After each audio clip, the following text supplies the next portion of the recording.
So welcome, Jim Cowan. You're a community development facilitator and you're an author who's written the book, The Britain Potential, and you're currently writing a new book. And you're also reflecting on the potential development of an integral organization. So welcome, Jim.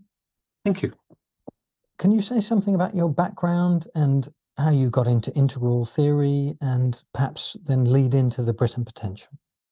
Yeah, my first degree way back in 1972 was in politics and philosophy. But I quickly moved into social action using community development thinking and practices. But community development is a sort of facilitative process of working with the community so they develop the power to realize their goals and they become empowered. It is really very sophisticated work on many levels. And looking back, I'd say it's got teal written all over it. You can't do this kind of four-dimensional work from first year. And this became my work career with working with communities in public housing, family support, institutional racism, and with disability communities. And this was from 1973 right up until I retired in 2012. So this is highly political work through which I learned how the UK actually works. And I also got 5 social science degrees alongside this. But I much prefer doing things, but from a strong foundation of thought. So having one foot in academia did help with that. And you can see that with the last degree, the PhD, which I got in 2005, you can see that at work really. The organization I was working in had become thoroughly managerialist and I hated it. I really disliked it. But I reasoned I should use the time to empower myself, and they agreed to give me the time to do the PhD. And after several years of floundering, I found somebody called John Schotter's work, and the study took off. It became a social constructionist study of how people in communities and organizations use language to shape what gets done. So shared meaning between a group of people in any community or organizational context really has tremendous power. And I think that can be true of an organization like an integral organization in the future, but let's come on to that later on. And it has all the hallmarks of integral, but at that time I'd never heard of integral. So integral's been there for me all of my life in this kind of informal way. And I built my life and career around it without knowing that that was what I was doing. I followed my heart, I followed my instincts, followed my intuition, and followed my reasoning too. So the 4 quadrants, if you like, have always been there for me in my work, but I didn't know that they were there. And in retirement, it was around 2016 when I actually found integral. And so this sort of takes me as a link to the book, isn't it? To my book, The Britain Potential. But I think before we go there, there's this other aspect that you need to know about me, and that is that I've been practicing Nichiren Buddhism in the SGI, stands for Soka Gakkai International Value Creating Society, is Soka Gakkai in Japanese. I've been doing this for 47 years, and it involves chanting Nam-myoho Renge Kyo, and it's described by a researcher who looked into our movement back in the previous decade in America. He describes it as the awakened heart of the living universe. So it's some people call it weird. I've heard primary school children I've introduced it to say it's weird, and I've explained to them it's just unfamiliar. And integral and SGI, I find for myself, is just a really great way to go. So I'm one of the movement's pioneer members in the UK. And today there are 15,500 of us or so across the UK in about 600 or so local groups. And I've got a national responsibility in this. And it's an ongoing kind of lived experience of being in a second tier organization. SGI-UK is undisputably second tier. So we are also, if you look at the broader thing, we're in 192 countries, global membership of around 12 million. And none of this would have happened without a very distinctive kind of organization.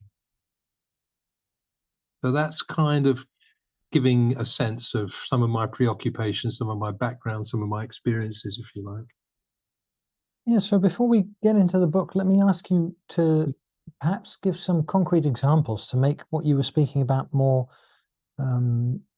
more specific for people. So, for instance, you were speaking about how language, for instance, shapes what gets done within organizations. Can you give a practical example of where you saw that, and perhaps also ways in which that can be ameliorated?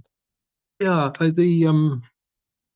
the organisation that employed me in the last phase of my work was an adult social service department in London. And the law at that time required them to do two things, not just one. As an adult social service department, they obviously had a primary responsibility and loads of legal duties to support service users in need. But the law also required them to support the carers of people in need. And they were not doing the second thing at all well. It's about 45 managers, none of whom were really very interested in doing this. So over 5 years, a systematic piece of work based on this presupposition that Shota reveals, if you like, of changing the conversation of those 45 people.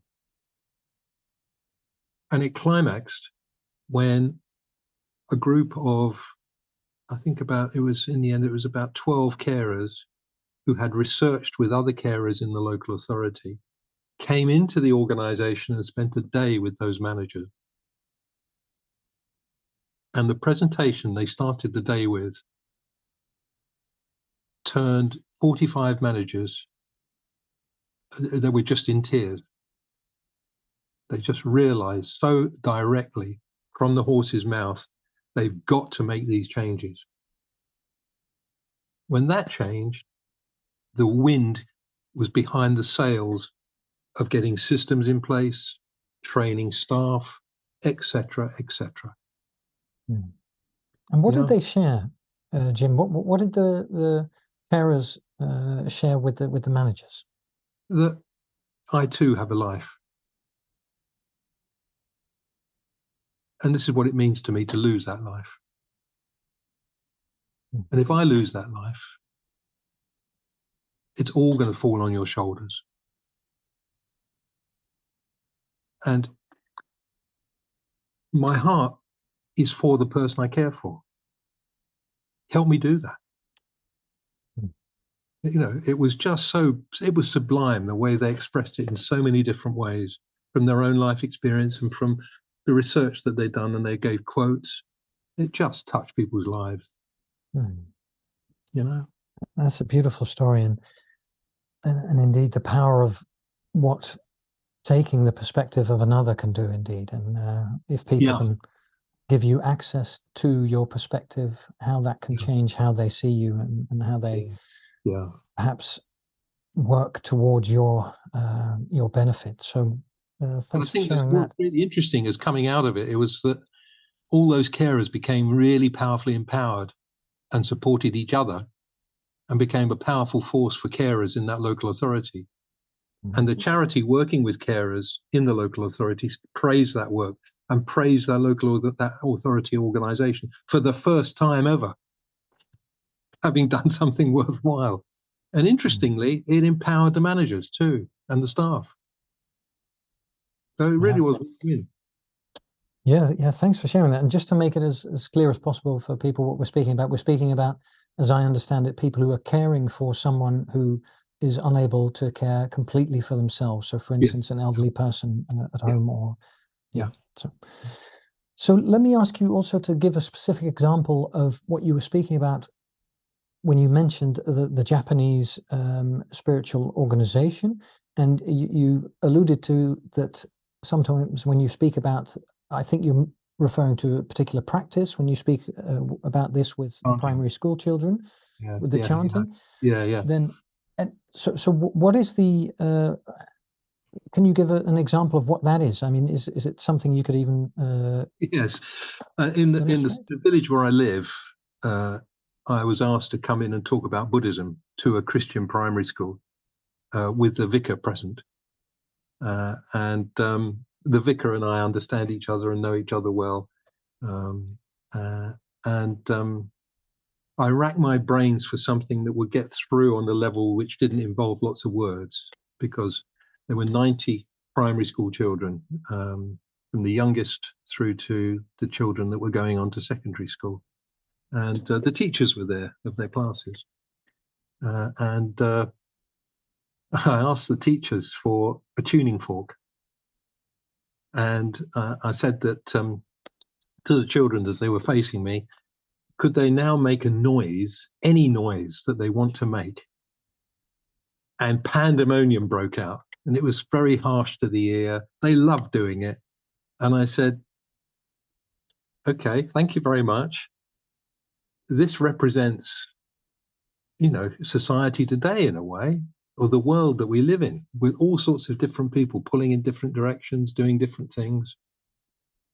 And what Buddhism is about is human beings connecting their lives and being in rhythm with a life that the universe has.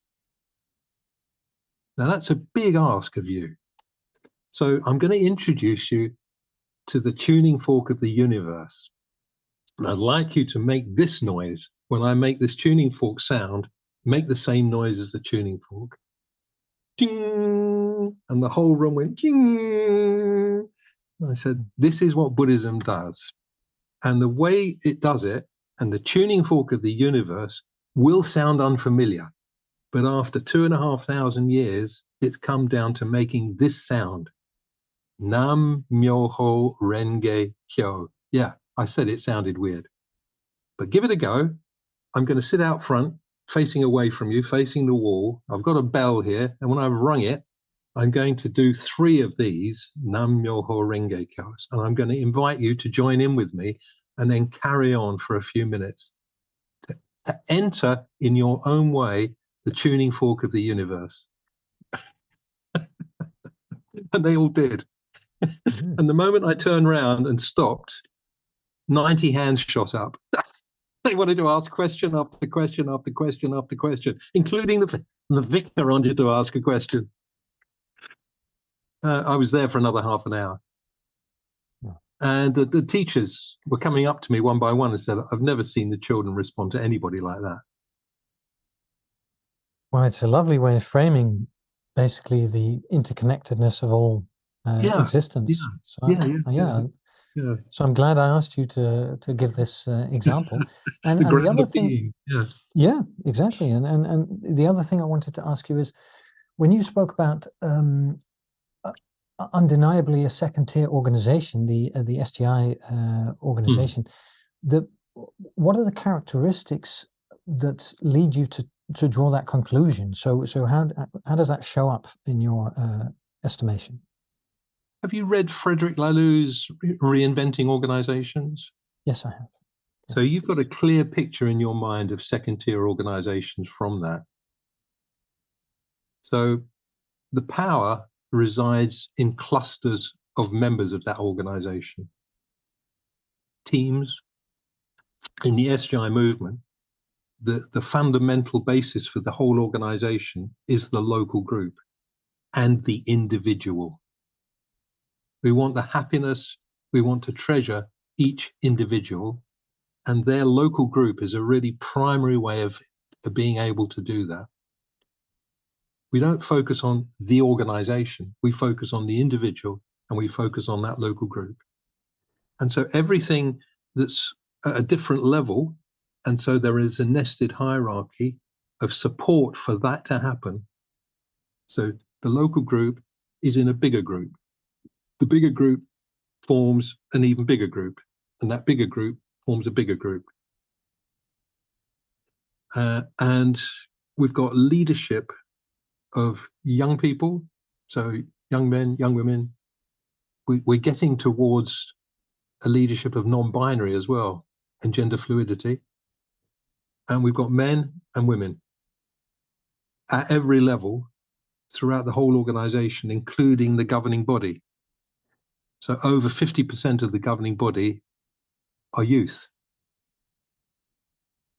And men and women on a completely equal footing in terms of leadership and responsibility. So I think that the characteristic here is that, if you like, the whole effort is towards the development and fulfillment of each person who's a member of SGI UK. We look after each other and support each other. When individuals are in difficulty, a whole lot of chanting will go their way. People will actively chant about their lives and support them in other ways as well. That people do not feel isolated or alone or left alone. And when you've got a negative person and they're surrounded by positive people, that negative person invariably turns very positive. It may take a while, but in the end, this is the kind of thing that is evolving as people are learning to develop their higher selves, their bigger lives, their greater selves, getting beyond, transcending their egos. You know. So this I'd say is second tier. A bit like you know, when you read Frederick Laloux and you read about the school, you know, where they stand up in assembly and, you know, the only thing that you can say is how you've supported another person. Or you've got the bell in a meeting, in an organization, and you ring it when somebody's contribution shades too far into ego. So we don't have those kind of practices necessarily. We don't really need them. But, you know, in the running of our discussion meetings, monthly discussion meetings, we'll be sharing experiences of doing this in our lives. It's really meaningful. And there's a lot of one-to-one support. So it isn't just around a meeting, go away and be left on your own. There's all sorts of one-to-one discussions. There's loads of study goes on as well, so that you can actually get a handle and get concepts, get thoroughgoing understandings which chime with what you're doing and how you're developing your life. I call this second tier. This is for the happiness of human beings, the development of human beings. It's a monster human development and growth program and leadership training program too. That's great to hear. And yeah. You also said that through your work in the social services and also academically, that you came to see the real Britain or the real UK. And I know you've written a book called The Britain Potential, which is also influenced partially by integral thinking and Laloux's work.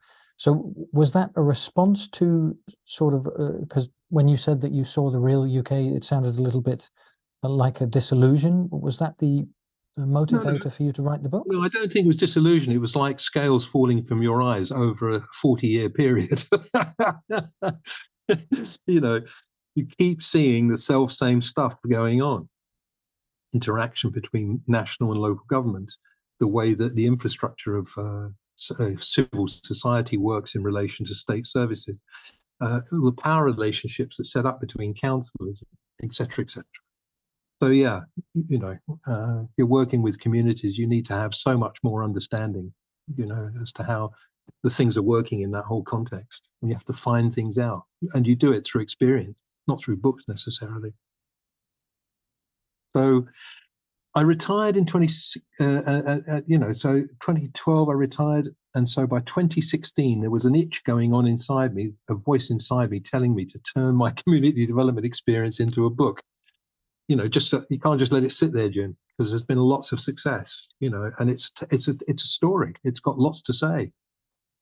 And so that became this in-depth kind of grappling with what is holding the UK back, given what I've experienced. What does that tell me? Where does its fuller potential lie? And, you know, you work with communities over this really long period, and you're interacting with the big institutions, the NHS, the local authorities, etc., where education, housing, police. You actually see day to day really how things actually work. So I wanted to tell the stories of the community's victories, but in a way that also told a bigger story about Britain and about the UK revealing and realizing its potential. So I looked for concepts to structure the content around. I actually went out and got on the internet. I just really had a good look around. But there was only one candidate in the end. Wilbur's work shone through so strongly with the altitudes, 4 quadrants, especially the 4 quadrants. It was just a no-brainer. So the Britain Potential, I wrote it with that kind of, if you like, a kind of coat hanger. Everything was hanging off this particular structure. It's basically an integral look at the UK. And it's got 9 chapters. It starts by showing how potential and consciousness are related, which is an interesting kind of take already, and then straight into the one major block for the UK that I've been able to identify so clearly. It's just obvious. The consciousness of market thinking and managerialism that has infused itself into every aspect of our living in the UK and is especially blighting our public services, on which we spend 45% of GDP. They have a big impact.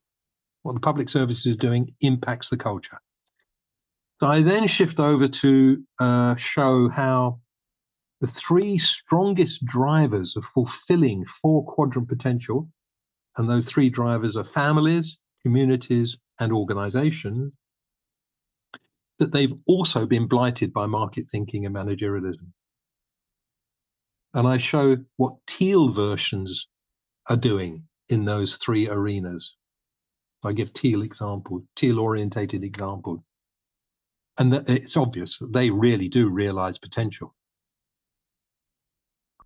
And from there, I go into our politics, our history, and the decisive role of the public services, because they're so prominent in the culture and in the power relationship, and all showing how far greater potential can be realized. But the major thing is in the last chapter on civil society, where I show that the potential becoming realized is going to need both business and the state to back off and stop occupying the center ground in the country's operating system.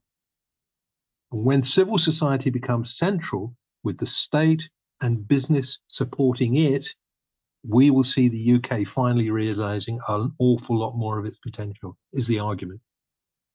It's a pretty compelling argument, in my opinion. Well, that's wonderful. And can you say something, for instance, concrete about the potential realization within these teal organizations working in the arenas of family, community, and organization? Yeah. The orange version in the family area was invented by David Cameron as a response to an enormous series of riots that took place, which really destabilized things.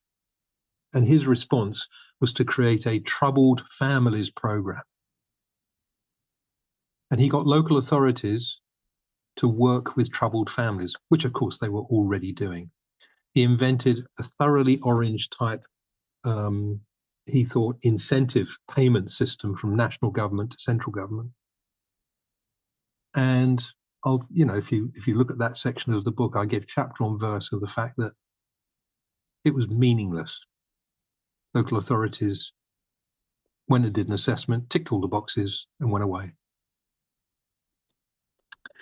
And we have no evidence of any family actually tangibly benefiting. I mean, we're talking about families in heavy duty trouble. Somebody in prison, allegations of rape and abuse, systemic kind of poverty pervading the whole family background and life. Just a lot of, really kind of quite intransigent, difficult situation.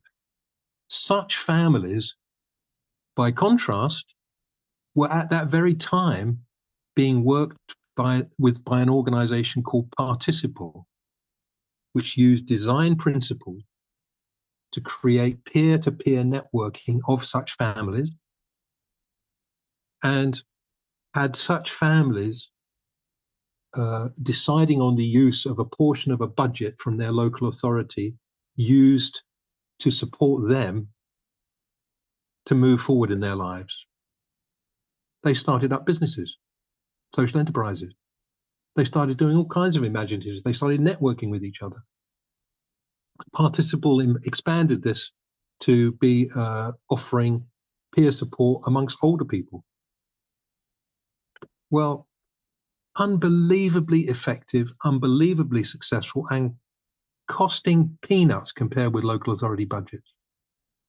Yeah, that's a really good example. And if I'm understanding you correctly, Jim, then what you've seen through your experience in the field is that first-tier solutions to complex systems problems are inadequate, and second-tier solutions are effective.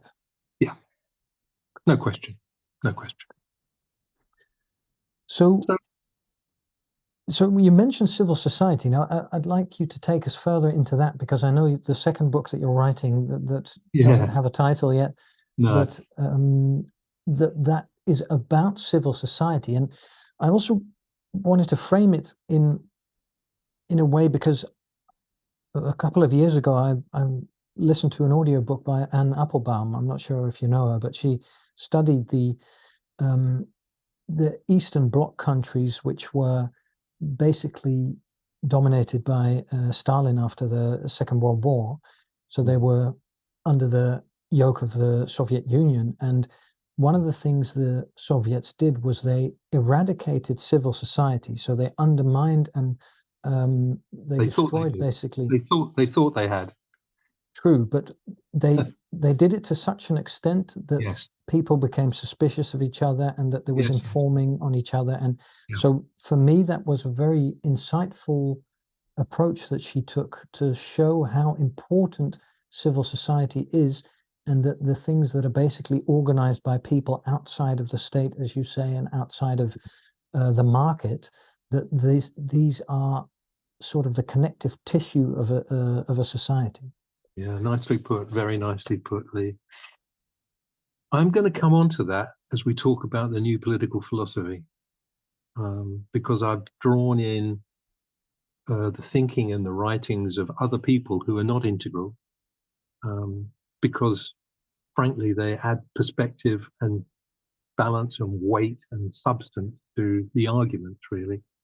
And one of them is Václav Havel, who wrote The Power of the Powerless and fomented the Velvet Revolution in Czechoslovakia, where virtually an entire population shrugged off USSR control. And he is writing there in what he describes as a post-totalitarian context. So he has some very, very potent messages for us who would think to be wanting liberal democracy to move forward. He wasn't just writing for the USSR and for Czech citizens. He was also writing for the West. He makes that very explicit in that book. Anyway, perhaps I could introduce that, and maybe we could move on to that. Is that okay? Yeah, please. Okay. So yeah, The Britain Potential, published in 2019, led to a collaboration with somebody called Tom Meek to write a new political philosophy. We haven't got any other phrases that work yet. We will have, but we're just using that as shorthand. Tom has a career in the civil service, the UK civil service, and moved out to find something to respond to his dissatisfaction with UK politics. So he became the CEO of a new political party that had set itself up in 2017. And while I was writing my book, I kept monitoring their development. And I could see that they were covering similar ground, but I waited for the inevitable personality clashes and leadership battles to play out. And in 2020, I figured out that now was a good time to contact them. So we were both wanting to find a mutually agreed kind of way forward. And what gave us clear direction was a diagram in Steve McIntosh's book, Developmental Politics, which showed 4 layers of the political landscape. And 3 of these layers represented the world that Tom had just left or been thrown out of. That's issues and interests, which then define the identity of a political party.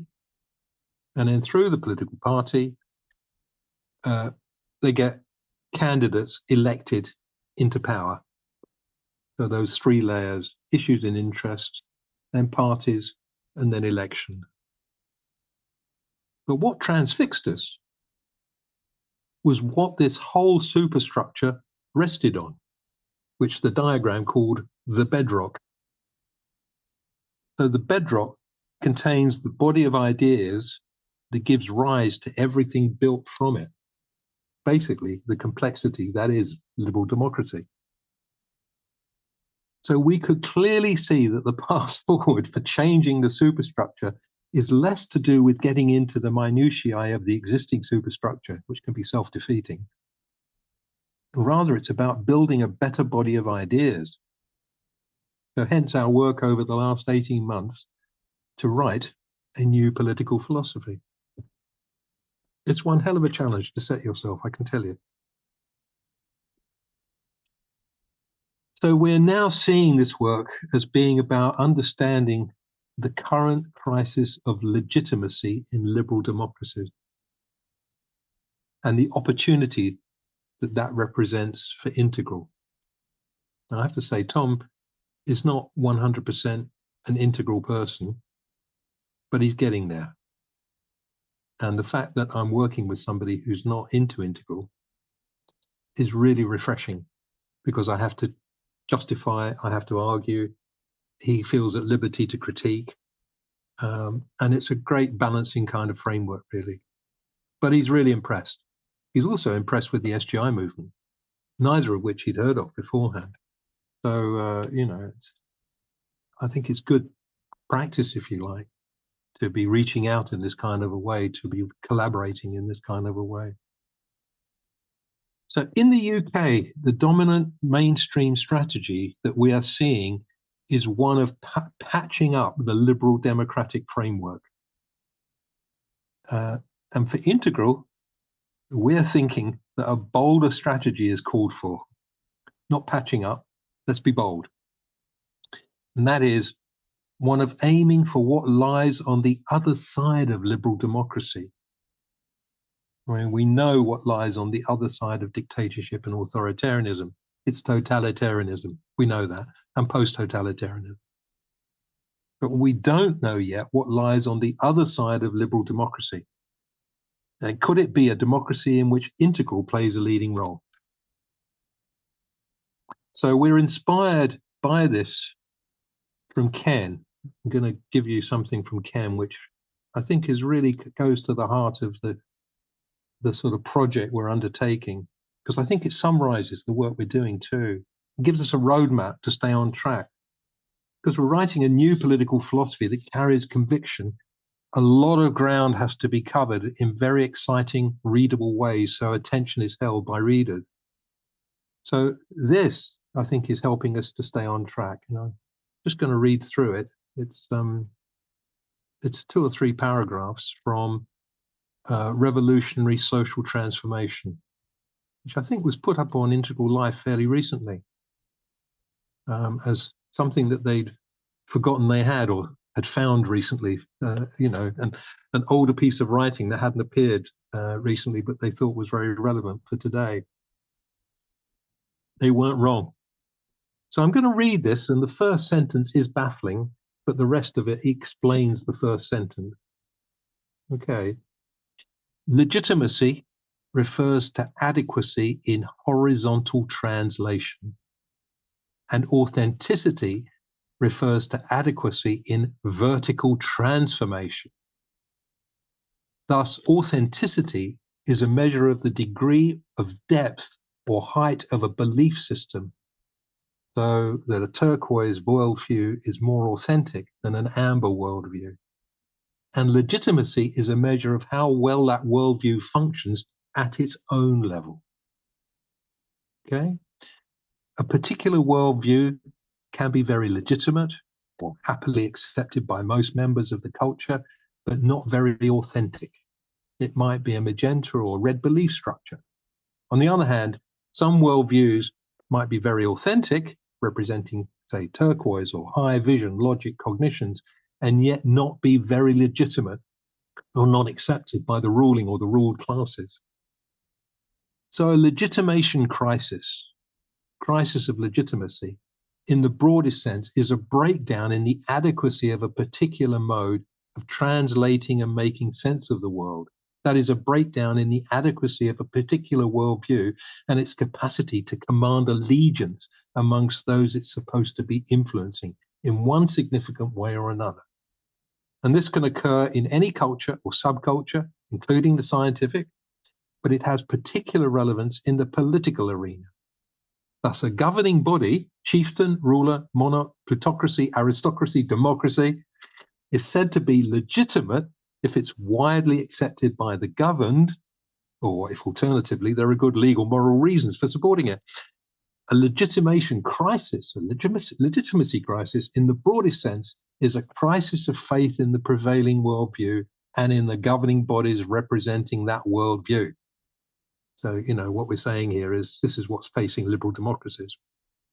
But societal transformation, you know, if we're talking about the authenticity, the adequacy and vertical transformation, that can either be progressive or regressive. That is, the vertical shift in levels can be either breakthrough or breakdown, a leap to higher levels of organizational complexity or whatever, or retreat to lower, more complex, less complex and more primitive states. So that's Ken's quote, if you like, from Revolutionary Social Transformation, and it's a fantastic 50 pages. But to keep it simple, the current crisis situation in liberal democracies, according to this thinking, is a legitimation crisis. Yeah, and those responding on its existing level primarily are liberals. Neoliberalism is seen by liberals to have gone too far, to have become too extreme, to letting markets run riot too much. You know, so the British Conservative Party's got liberals on the left and neoliberals on the right. And so their sort of take on all of this is it's become too extreme, so return to liberal values and prescriptions. Hence the number of books coming out proposing to tweak liberalism and improve the existing status quo. There's quite a number of them being published right now. So we want to present the major flaw in the liberal approach. And there are quite a few. And we also want to recognize the enormous achievements and monumental developments coming out of liberal democracy. I mean, you don't want to dismiss that, that's for sure. But the flaw, just to keep it brief, it's theoretical, hypothetical, based on an erroneous view of the human, and gives rise to a theoretical social contract. And it has virtually nothing substantive to say about left-hand quadrants, the interiors. But as I said, in the spirit of transcend and include, we of course acknowledge the monumental benefits that have extensively come from it. Notwithstanding, there is a legitimacy crisis, and it's breaking down and cracking at the seams. But integral politics in this context of the legitimation crisis is about social transformation and a progressive vertical shift. This is fundamentally different from the liberal theoretical approach. This is active, properly founded, and can engage people now where they are. This is really different.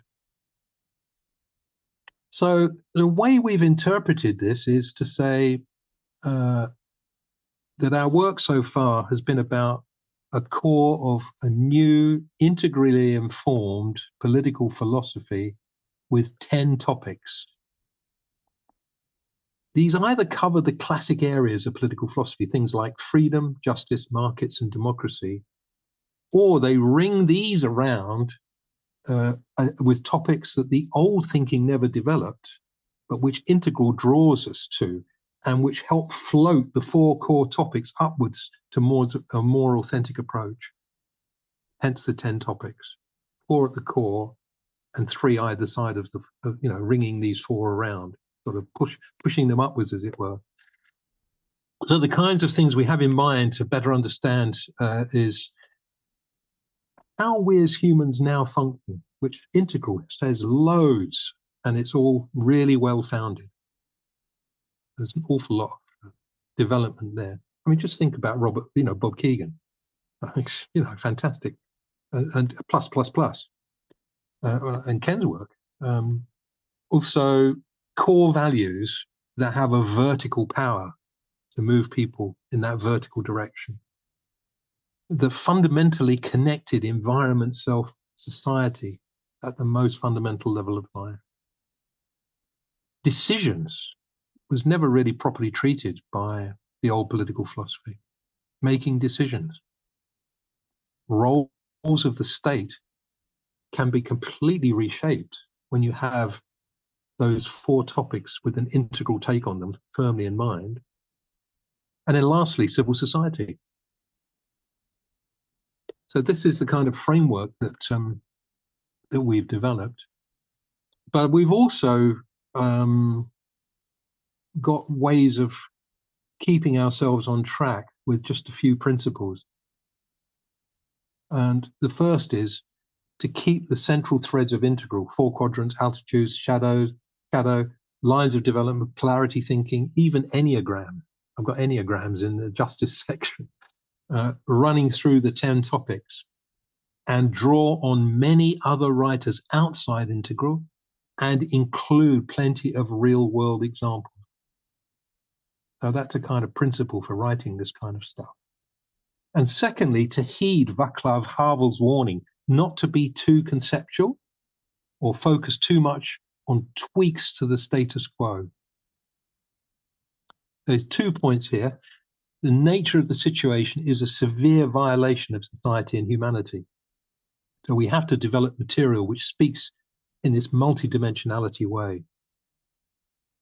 And as we do this, we need to stick to addressing the realities of people's lives and the most basic of human aspirations: security, to live safely, to pursue one's own life, etc., etc.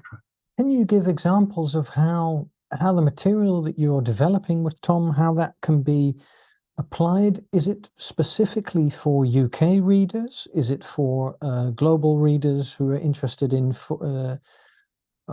seeing liberal democracies evolve? Who's the target audience, and what can they get from it? How can they implement what they read?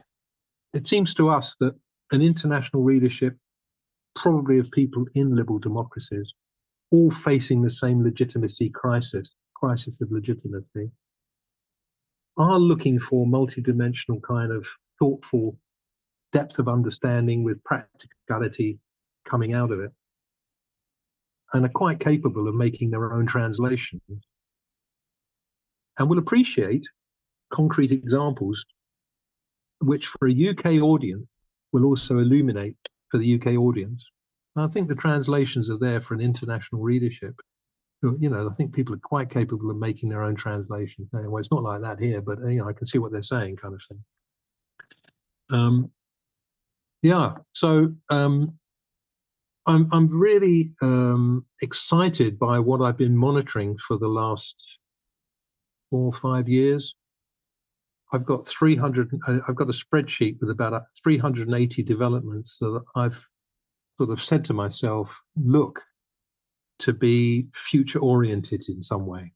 What are examples of those 380 developments? Incredible edible in a northern town called Todmorden.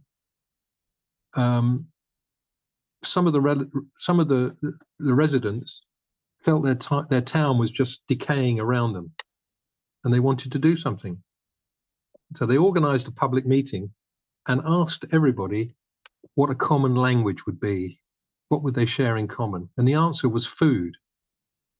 And they set about planting food in every spare bit of growable ground everywhere in Todmorden, in front of the police station, next to the railway station.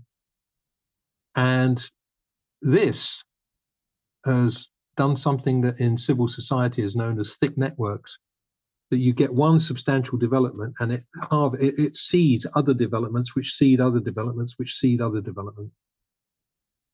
People came from New Zealand to see what Todmorden were doing. There's over 260 developments similar to that across the whole of the UK. That's a very lovely example. On the Isle of Wight, there's some a homeless bus. And a guy who had been homeless, no longer was homeless, decided to give back. This is a very powerful impulse in people's lives, to give back. And he fundraised and bought a two-decker London bus and fundraised to have it kitted out so that 12 people could sleep there overnight. And then they created a charging point, lavatories, and the agencies could then come onto the bus in the morning and work with the people that had been picked up overnight and move people on so it didn't clog up. So really well thought. And again, people came from all over the country to see what they were doing. Nice.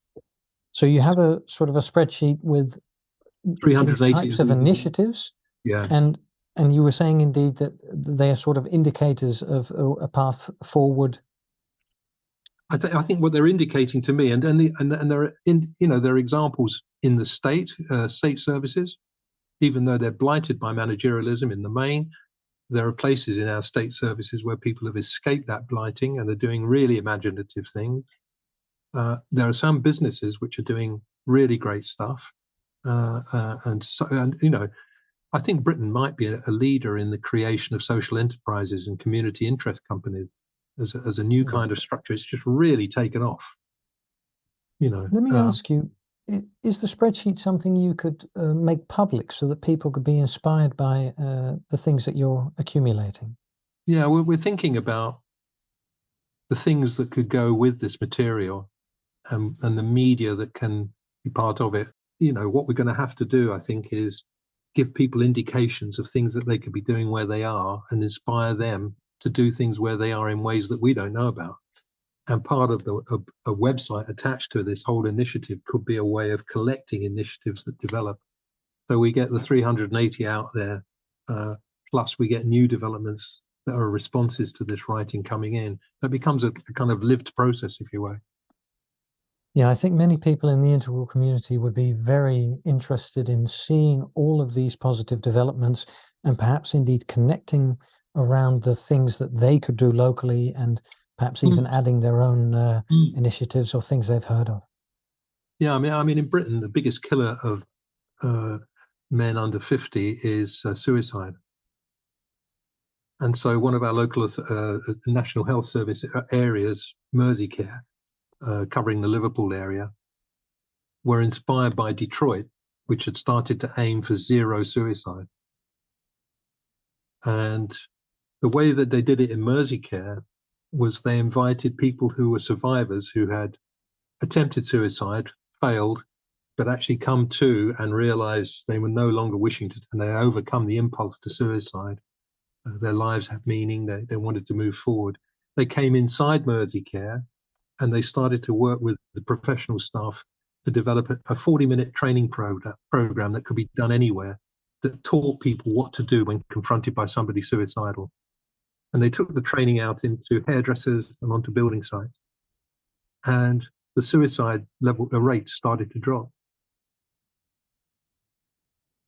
Yeah, those are the types of stories I think people find really inspiring, because that's what comes onto my spreadsheet. How can you sort of connect this civil society idea and perspective to the integral organization that you've been reflecting on? Because that's of course also of interest to the people. Yeah, no, thank you for that. Yeah. When I wrote The Britain Potential, one of the sources for me was the Integral Life site. I didn't know about IECs, and I had no contact with any actual integral practitioners. So I didn't really have any experience of the collective community that is integral. So it was not until the 2020, 2021, and 2022 online and hybrid IECs that I participated in and began to experience the integral community, albeit on a screen. But in 2023, the in-person IEC in Hungary with 400 participants from 40 countries, that brought the four quadrants together in me as a lived and very, very powerful experience. Those 5 days were really phenomenal.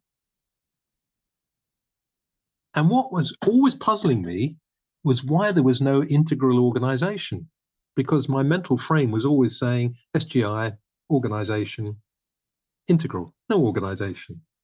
Why? And I think, the major justification has got to be, I think, to provide an ongoing lived 4-quadrant experience for integrals who want to be part of it. So this is applying integral to integral itself. Where are you going to get those collective quadrants working? And I'd seen the massive growth of SGI and how crucial it was to have an organization which, you get the 4 quadrants really working in SGI. No question. You're a member of a district, you go to the discussion meeting, it all starts playing out. You begin to understand what Buddhism really is in your life. But of course, not just any organization. So it has to be second tier through and through, so that for the members, they intensify their lived experience of integral. It develops continually. If it's a first tier organization, the organization comes first and individuals have to fit into it. That's the wrong way around. And it's a huge turnoff. That's never going to work. The key thing is the lived integral understandings, conviction, and practices of enough people. Get the shared purpose right. Find those right people at the right time. Because I'm also aware there have been discussions about forming an integral global organization going way, way back. So for myself, I can envisage an integral organization primarily forming of different kinds of holons or groups, small groups. Geographical, could be country-based, thematic, or project. And it's the experience within that group, the small group, the holon, that really matters. And it needs to be free, I think, in the sense that solo individuals who don't want to be in holons can be members of the organization, the integral organization. I think a really great mix is people coming in and people leaving, but overall, the whole thing grows steadily. It's got a dynamic kind of ferment. There does need to be some small-scale central activity to support all this, but again, clarity of purpose and people with the maturity of leadership within integral needs to be there. Most people's experience of organizations is first tier, so quite a bit of preparation, I think, is needed amongst whoever is core to that, so that everyone is really clear what a second tier integral organization looks like. And the paths of holons, like you've been helping us with, need to be shared in ways that you've been doing with your community conversations, Lee. There can be ongoing and help holons, members in holons and groups learn from each other. And I think it's a fluidity of shared leadership that is non-judgmental and ego transcending that is very second tier that is needed. And we can do that. One of the things that struck me when you and I were speaking about this previously, and I thought, oh, that's a really good point that you're making, is that you said when you encountered integral, you were looking basically for an email address to sort of connect to an organization, and that an organization is also a good vehicle to spread integral perspectives within academia, for instance, and to interface with other institutions to consolidate more or less the integral project in a particular constructive direction. So I'm quite sympathetic to your idea, and I think many people are. So how can people who are in the integral space, for instance, integral life members or people who happen upon this dialogue in a different way, how can they connect with you and explore the possibilities of building up such an organization that you're describing? I'm a little resistant to being seen as the integral organization person on my own. And so putting out a general call, I don't think is appropriate while that is the situation. And I think some time is needed for ideas along these lines, which may not be the same as mine, to evolve amongst a group of people that are seriously integral for the long term and who are concerned to form some kind of organization in a really stable, mature, properly organized, and thought out kind of way with plenty of preparation. I think reading and understanding second tier organization is really vital. And I think Bob Keegan's book, An Everyone Culture, is a must read, along with Frederick Laloux's Reinventing Organization.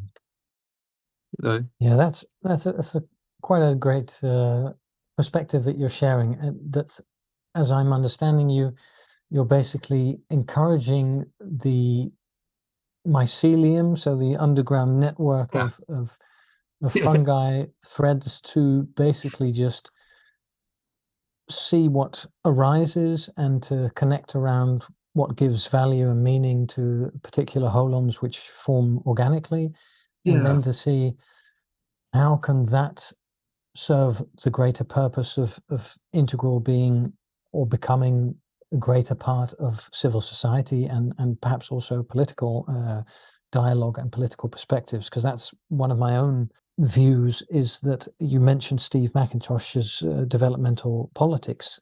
My view is that much of the hyperpolarization is immediately remedied by an integral perspective, because as you refer to in your own book that you're writing, the polarity wisdom cultivation, as Bina Sharma calls it, is to see that the poles, even though we might prefer one from an individual perspective, if we're speaking about a polarity, the poles are indestructibly connected and one cannot dominate the other without significant societal problems. So to be able to hold the two poles of a polarity, like, for instance, justice and mercy, in our awareness, and to also be able to turn that into political philosophy and political action and governmental and other policies, I think that is where integral can really show that it has something to contribute to reality in a really significant way. Yeah, no, there's no question. I'm hoping that when people eventually get to read the stuff that Tom and I are writing, it becomes transparently clear that Integral's got a massive contribution to make. I mean, the four quadrants especially, in the way that I've been using them to develop a completely different view of freedom. So the inner freedom is there.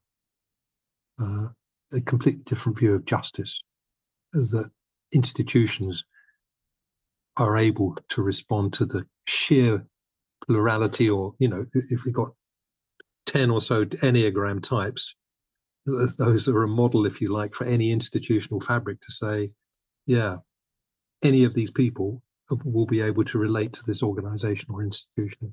It's wonderful that you're doing the work at the level of the political philosophy, and indeed I agree with you that the civil society implementation of such integral perspectives is absolutely something that will lead to very fortuitous and fruitful outcomes. And I think this step that you're describing of perhaps further consolidation is something that I think will be exciting to many people, and I hope that it attracts the attention it deserves. Thank you. That's been great, Lee. Anything you'd like to add, Jim, before we conclude? There's two things. As when the UK working class wanted a welfare state, they've been wanting it for decades and decades and decades, from 1909 until its implementation in 1947. In 1947, 600,000 copies of the Beveridge Report went out. A government report was a bestseller. That was the Beveridge Report, was the one that covered the implementation of the welfare state and described it. World War II called all that into being, but the ideas were ready. Similarly, with neoliberalism, this thing called the Mont Pelerin Society, centered around Friedrich Hayek and Milton Friedman, the economist, they developed their ideas in the 40s and 50s while they were in the political wilderness. But they developed think tanks, which developed policies ready to go when the time was right. And they targeted journalists and political commentators and convinced them markets was the way to go, not more bureaucracy. And when in the 70s, stagflation was wrecking the UK economy, they turned to Friedman and monetarist solutions, which worked. And from that point onwards, the think tanks, ready-made policies had opened doors for decades and still do.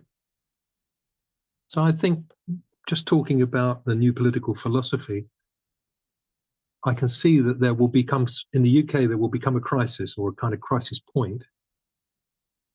And the point is to have ideas ready for that point.